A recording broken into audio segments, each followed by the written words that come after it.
Bonjour les amis, bienvenue sur ma chaîne YouTube RoboBoxing pour une toute nouvelle vidéo. Et aujourd'hui, nous allons parler de l'affiche qui s'est fait officielle, qui s'est rendue officielle cette semaine. Oui, il faut bien en parler. Et oui, mes collègues l'ont fait avant moi. Je vais quand même dire mon petit mot, mais mettre ma petite touche personnelle. Le combat qui va rapporter des millions et des millions et des millions et des millions de dollars aux deux combattants, aux deux protagonistes, comme dit ma super amie Leslie. Les promoteurs vont s'en mettre plein les poches. Ça va avoir lieu en Arabie Saoudite. Et oui, comme je l'ai déjà dit dans une précédente vidéo, l'Arabie Saoudite ne fait pas que de recruter les footballeurs. Alors avant, de recruter les footballeurs en fin de carrière, maintenant ils recrutent les footballeurs dans leur prime. Forcément, un coup de contrat à 200 millions d'euros par an, ça se réfléchit. Mais là, et ça fait plusieurs fois que ça arrive, c'est arrivé 2 fois pour Joshua et tout, que le combat entre Tyson Fury et Francis Ngannou. Donc Tyson Fury, pour le rappeler, c'est le champion du monde poids lourd catégorie WBC. Donc le meilleur poids lourd du monde à l'heure actuelle, contre le meilleur combattant de MMA poids lourd, Francis Ngannou, l'homme le plus fort du monde. John Jones, il reste à sa vie, il va bien. John Jones, reste tranquille parce que toi, tu viens des lourds légers. Et puis, même si tu as croisé Ngannou en disant le roi c'est moi, le roi c'est toi, mais en catégorie poids plume, tu vois ce que je veux dire, enfin inférieur. Voilà, donc revenons à nos moutons. Tyson Fury contre Francis Ngannou a donc été officialisé. Et je crois que ça aura lieu au mois de septembre ou août, fin août ou fin septembre, je ne sais plus. En Arabie Saoudite. Alors,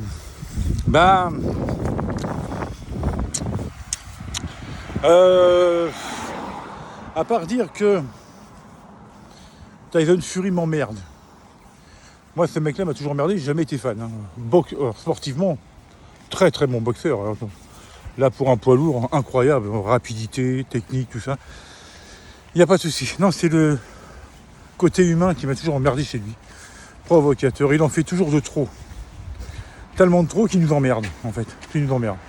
Voilà, il veut officialiser contre Usyk. Et puis finalement, il veut une Ngannou.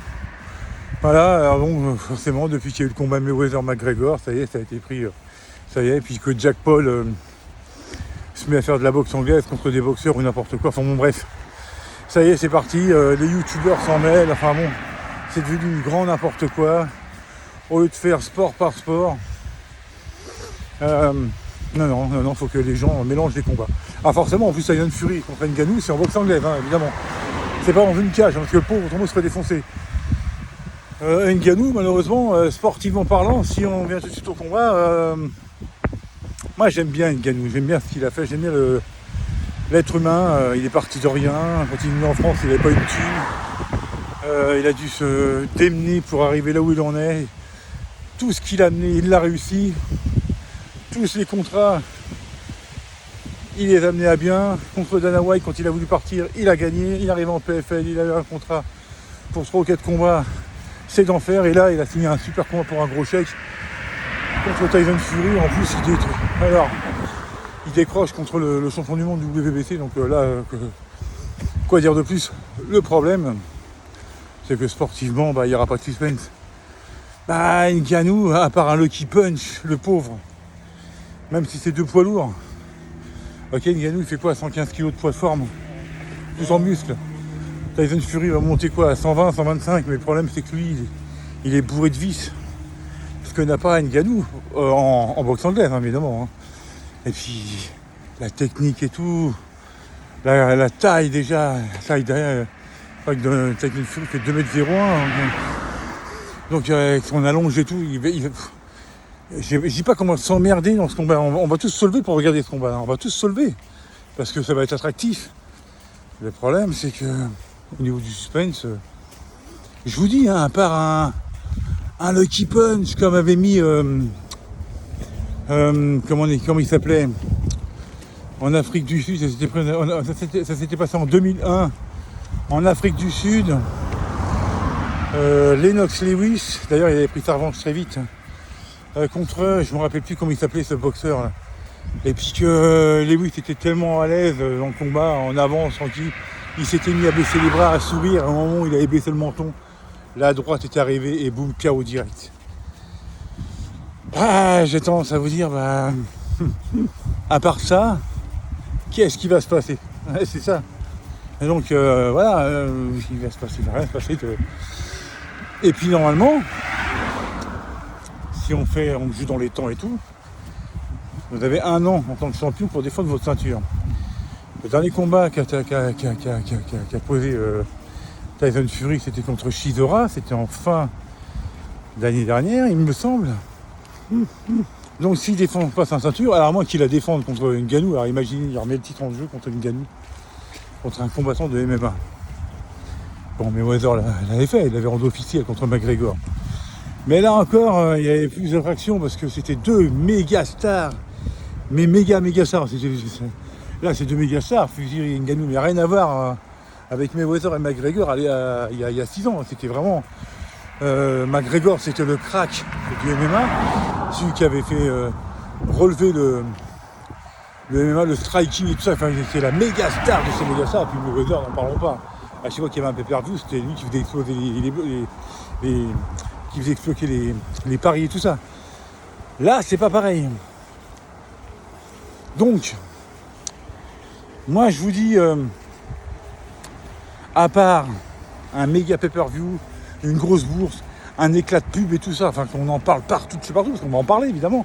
Même moi, je vais faire une vidéo d'avant-combat, des forces, des qualités et tout ça, même si je connais pas trop le MMA, donc il y a une Ngannou, je sais que c'est la puissance et tout ça. Après, voilà. Mais autrement, je vais vous dire par là. Si le combat, c'est déjà arrivé, hein. Pourtant j'ai Bein Sport, j'ai RMC Sport, j'ai Canal+, et c'est déjà arrivé des fois qu'un combat ne soit pas diffusé par une chaîne française.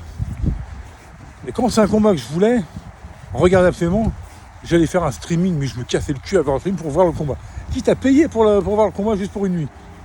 Là, ce combat-là, s'il n'est pas diffusé sur Bein Sport, ou sur Canal, ou sur RMC Sport et tout, je vais vous dire un truc, je n'irai pas chercher le streaming pour le voir. J'attendrai le lendemain tranquille, YouTube, vraiment différé, puis je ferai ma vidéo après. Parce que c'est pas un combat. C'est un combat, si je peux le regarder tranquille sur une des chaînes avec lesquelles je suis abonné, je vais le faire. Si c'est pas le cas, j'attendrai le lendemain. C'est pas comme si ça avait été un Canelo Golovkin, un Mayweather Pacquiao, un Tyson Holyfield, vous voyez, par exemple un Canelo Jermel Charlo, enfin, vous voyez, ouais, je sais pas, un Terence Crawford, Errol Spence, là, nom de Dieu, ouais, là, je fais un streaming direct. Mais là, Ngannou, Fury, on attendra le lendemain. Mais, je vais pas être hypocrite, hein. Et je vais le regarder, je vais bien me marrer. Enfin, je vais bien me marrer, oui, parce que ça va être du spectacle, il va y avoir du show. Je pense que Fury va faire comme Mayweather avec McGregor. La salle va être pleine, les gens auront payé à mort. Il va faire un peu durer le suspense, il va pas chercher le KO au premier round, parce que là, ça va se foutre toute la gueule du monde. Quoique, il cherche le KO au premier round, et puis c'est Ngannou qui lui met. Là, je rigole, et puis je crie sur les toits, « Hey, Ngannou, the best !» Parce que j'aime pas Fury. J'ai jamais Fury. Il m'a toujours fait chier. Et puis il fait chier son monde. Un coup il prend sa retraite, un coup il la prend pas, puis un coup il veut Usyk. Après son combat contre Dillian ou Chisora, il traite Usyk de merde. Il lui dit ouais, t'as battu le bodybuilder, mais maintenant contre moi t'as aucune chance. Bon, on y croit tous au combat. Et finalement, il va pour Ngannou et puis il laisse tomber Usyk. Vas-y man, va te faire enculer. Tu sais quoi, laisse ta ceinture, prends ta retraite et viens plus jamais nous faire chier. On va faire du catch. On s'en branle. Laisse ta ceinture vacante. Que Usyk prenne les 4, ou que Wilder revienne. Wilder Joshua pour la ceinture vacante du WBC. Voilà ce qu'on veut de la boxe B-O-X-E. Nom de Dieu. Ah, je vous dis. Voilà. À un moment donné, il faut dire ce qu'on pense, mais voilà. Moi, je ne baisserai jamais mon froc pour ce genre de combat, ça me casse les couilles. Ah, merde, bon, mais c'est pas grave. Vous comprenez quoi, voilà. Donc voilà les amis, on arrive à une petite vidéo d'une dizaine de minutes où je vous dis mon ressenti. Et ben je vous dis à très bientôt pour des vidéos par contre qui vont vont me concerner le combat entre Errol Spence et Terence Crawford, et je vous dis, j'ai déjà les bouts d'avance, parce que je ne pourrais pas regarder le combat en direct. Parce que j'ai changé d'opérateur, et que cet opérateur, ça fait 4 semaines qu'il me fait tourner en rond. Des installateurs qui viennent sont incapables de m'installer une box et un décodeur parce que ça ne correspond pas à l'adresse, machin, je suis mal localisé, enfin bon bref. Donc le prochain rendez-vous avec un opérateur est le 7 août et le combat a lieu le 29 juillet. Donc je verrai le combat en différé, donc c'est pas grave. Il garantit que le 30 juillet je me mets sur YouTube et je regarde déjà les meilleurs moments du combat. Bon, pas vous raconter ma vie en détail, vous n'en avez rien à faire à mon avis. Donc sur ce, les amis, je vous souhaite à toutes et à tous une bonne fin de 14 juillet. Profitez tous à fond et surtout, portez-vous bien. Allez, salut, salut.